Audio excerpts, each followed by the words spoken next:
আসসালামু আলাইকুম। আমি এখন তোমাদের ত্রিকোণমিতির একটা গুরুত্বপূর্ণ অঙ্ক সলভ করব। দেখো এই অঙ্কটাতে বলা হয়েছে যে x ইকুয়াল cot থিটা আর y ইকুয়াল cos থিটা এবং x two the power 4 minus x square equal 1 হলে প্রমাণ করো যে x two the power 4 plus y square equal 1।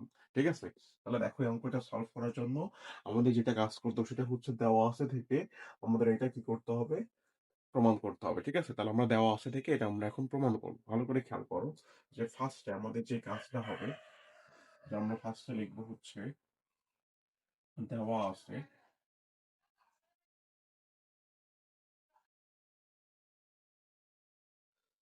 দেওয়া আছে তোমার হচ্ছে যে x two the power 4 minus x square equal 1। এটা আমাদের দেওয়া রয়েছে। ঠিক আছে?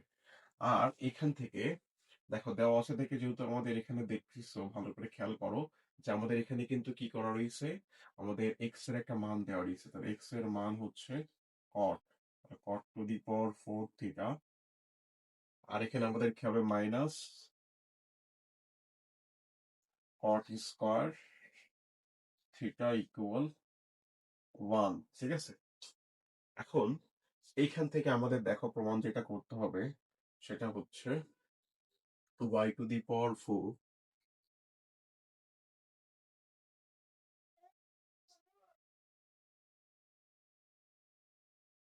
y two the power 4 plus y square equal 1। এখন দেখো তাহলে যেহেতু এখানে আমাদের y এরও একটা মান দেওয়া রয়েছে, তাহলে আমরা এখানে কি করতে পারি, এখানে আমরা হচ্ছে y এর মানটা বসাই দিতে পারি। ঠিক আছে? তাহলে y এর মানটা আমাদের কত হবে, y এর মানটা হবে হচ্ছে cos to the power 4 plus cos square theta equal 1। আশা করা যায় যে এখানে কারোর কোনো সমস্যা নাই। আমরা জাস্ট কি করছি, দেওয়া আছে x two the power 4 minus x square equal 1 লিখছি আর এখানে এক্স এর মানটা বসিয়ে দিয়েছি। এক্স এর মান কি দেওয়া ছিল, এক্স ইকুয়াল কট থিটা। আর এখানে আমরা কি করছি, এটা প্রমাণ করতে হবে, সেটা আমরা লিখছি।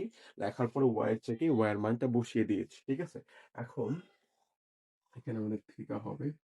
এখন আমাদের যে কাজটা হবে সেটা হচ্ছে আমরা ফার্স্ট এখানে যে করব সেটা হচ্ছে, আর এই অঙ্কটা করার জন্য আমাদের যে সূত্রগুলো জানতে হবে একটু দেখে নাও, যে cosec square equal 1 plus cot square theta, cot theta equal cos theta by sin theta, আর cosec theta equal 1 by sin theta. এই সূত্রগুলো আমাদের অঙ্ক করতে গেলে দরকার হবে। ঠিক আছে? এখন দেখো যে জায়গাতে আমাদের আসার পর আমাদের যে কাজটা হবে সেটা হচ্ছে আমরা এখানে cot টু দি পাওয়ার 4 টাকে কি করব, cot to the power 4 cot to the power 4 এটাকে এখানে রেখে দিব। ঠিক আছে? রাখার পর আমরা এই যে মাইনাস cot স্কয়ার ওই পাশে পাঠিয়ে দিয়ে প্লাস করে দিব। তাহলে 1 প্লাস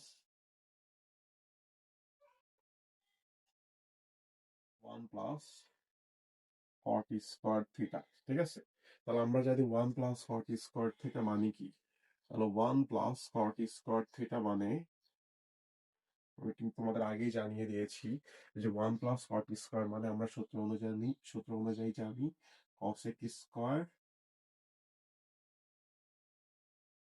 থিটা। ঠিক আছে? cosec square theta. এখন দেখো আমাদের যে কাজটা করতে হবে সেটা হচ্ছে আমরা cot থিটার একটা সূত্র জানি, সেটা হচ্ছে cos theta by sin theta.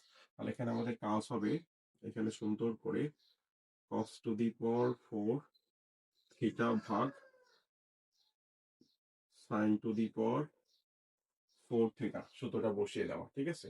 আর এখানে আমাদের যেটা রয়েছে সেটা হচ্ছে cosec স্কয়ার থিটা। ঠিক আছে?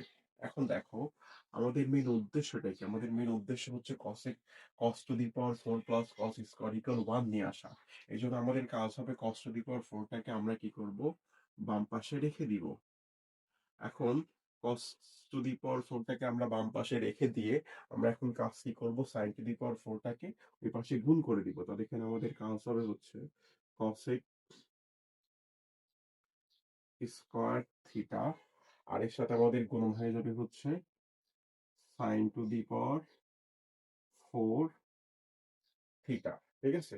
এখন এই জায়গাতে আসার পর আমাদের যে কাজটা হবে সেটা হচ্ছে যে আমরা জানি হচ্ছে কসেক থিটার একটা সূত্র রয়েছে। কসেক থিটার একটা সূত্র হচ্ছে 1/sin থিটা। তাহলে এখানে আমাদের যে কাজটা হবে সেটা হচ্ছে cos to the power 4 theta equal এখানে আমরা লিখবো হচ্ছে 1 ভাগ সাইন স্কয়ার থিটা আর এর সাথে গুণন হবে sine to the power 4 theta. এখন দেখো সাইন টু দি পাওয়ার 4 টা কিন্তু 1 এর সাথে গুণন অবস্থায় রয়েছে, এটা তোমরা সকলেই জানো। তাহলে এখন দেখো এই জায়গাতে আমরা কি লিখতে পারি? আমরা এখানে লিখতে পারি cos to the power 4 theta equal sine to the power 4 theta ভাগ এখানে আমাদের আসছে হচ্ছে সাইন স্কয়ার থিটা। আর এর সাথে আমাদের কি থাকবে? তাহলে দেখো আমাদের জাস্ট কি হয়েছে, এখানে সাইন টু দি পাওয়ার 4 টা উপরের সাথে গুণন হয়ে গেছে। তাহলে এখানে যদি আমরা কাটাকাটি করি তাহলে আমাদের এখানে থেকে যাই হচ্ছে সাইন স্কয়ার থিটা। ঠিক আছে? তাহলে দেখো এখান থেকে আমরা কি কন্ডিশনটা লিখতে পারি ভালো করে খেয়াল করো। আমরা লিখতে পারি হচ্ছে cos to the power 4 equal sine square theta. তাহলে আমরা এটা লিখে ফেলি cos to the power 4 theta equal sine square theta. এখন আমরা কি জানি? আমরা জানি sine square plus cos square equal 1। তাহলে এখানে আমাদের সাইন স্কয়ার থাকলে আমরা কি লিখতে পারি? এই কসটাকে আমরা এই পাশে মাইনাস করে দিয়ে লিখতে পারি যে 1 মাইনাস কস স্কয়ার। তাহলে আমরা এখানে সাইন স্কয়ারের পরিবর্তে কি লিখতে পারি? 1 মাইনাস কস স্কয়ারটা লিখতে পারি।